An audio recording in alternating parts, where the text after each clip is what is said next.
அனைவருக்கும் அன்பான வணக்கங்கள்.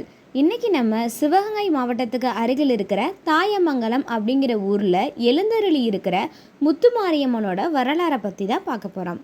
பல நூற்றாண்டுகளுக்கு முன்னாடி ராமநாதபுரம் அது சுற்றியுள்ள வணிகர்கள் எல்லாமே தங்களுடைய வியாபாரத்துக்காக மதுரைக்கு போவாங்களாம். அந்த மாதிரி போகிற நபர்களில் முத்துசெட்டி அப்படிங்கிறவர் எப்போ மதுரைக்கு போனாலும் மீனாட்சி அம்மனை தரிசனம் செஞ்சுட்டு தன்னுடைய குறைகளை எல்லாமே சொல்லிட்டு வருவாரா. ஏன்னா அவருக்கு பிள்ளை பேர் கிடையாது. அந்த மாதிரி ஒரு தடவை வியாபாரத்துக்காக இவர் மதுரை போகிறாரு.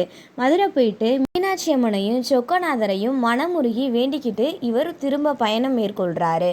ஊருக்கு திரும்பும்போது பார்த்தீங்கன்னா பாதி வழியிலேயே ஒரு குழந்தை யாருமே இல்லாமல் தனியாக நின்று அழுதுகிட்டு இருக்கு. அந்த குழந்தைய பார்த்துட்டு பக்கத்தில் போயிட்டு உன்னோட அப்பா அம்மா எங்கே அப்படின்னு சொல்லி கேட்குறாரு. தான் அப்பா அம்மாவை தவற விட்டதாகவும் தனக்கு போகும் பாதை தெரியலை அப்படின்னு சொல்லி அந்த குழந்தை ரொம்ப அழுக ஆரம்பிச்சிருச்சு. இவருக்கு மனசுக்குள்ளே ஒரு சந்தோஷம்.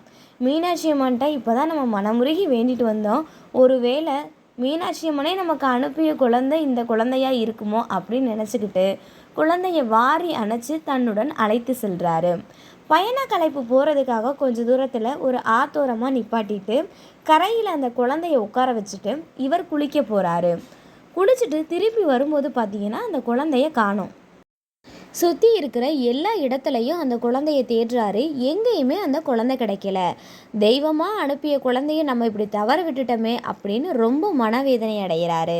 வீட்டுக்கு போயிட்டு தன் மனைவி கிட்ட நடந்த எல்லாத்தையுமே சொல்கிறாரு. கனவுல ஒரு இளம்பெண் தோன்றி, இன்று சிறுமியாக வந்தது நான் தான், பக்கத்தில் இருக்க கள்ளிக்காட்டில் தான் நான் உறைஞ்சிருக்கிறேன், என்னையை நீங்கள் சிலையாக வைத்து வழிபட்டீங்கன்னா எல்லா நல்ல விஷயங்களும் உங்களுக்கு நடக்கும் அப்படின்னு சொல்லிட்டு அந்த பெண் மறைஞ்சிருது. திடுக்கிட்டு இவர் எந்திரிக்கிறாரு. தன் மனைவி கிட்ட இந்த மாதிரி கனவு வந்ததாக சொல்கிறாரு. 2 பேருமே விடிகிற வரைக்கும் பொறுமையாக இருக்கிறாங்க.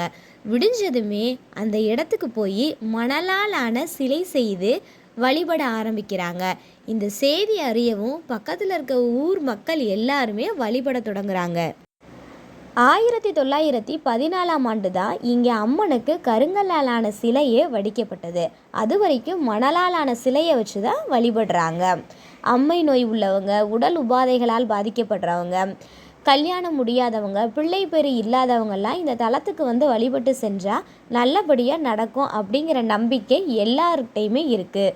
சுற்றி இருக்கிற 22 கிராம மக்களுக்கும் இவ தாயாக இருக்கிறதுனால தாய் மங்கலம் அப்படின்னு அழைக்கப்பட்ட ஊர் இப்போ மருவி தாயமங்கலம் அப்படின்னு ஆயிருச்சு. திருமணத்துக்காக வேண்டிட்டு போகிறவங்க தங்களோட தாலி பெட்டியை அம்மன் சன்னதியில் வச்சு வழிபட்டுட்டு போகிறது இன்னமும் இங்கே வழக்கமாக இருக்குது. இந்த அம்மனோட வரலாறு உங்களுக்கு பிடிச்சிருந்தா லைக் பண்ணுங்கள், ஷேர் பண்ணுங்கள், சப்ஸ்கிரைப் பண்ணுங்கள். அடுத்த பகுதியில் இன்னொரு அம்மன் உருவான வரலாறை பற்றி நம்ம பார்க்கலாம்.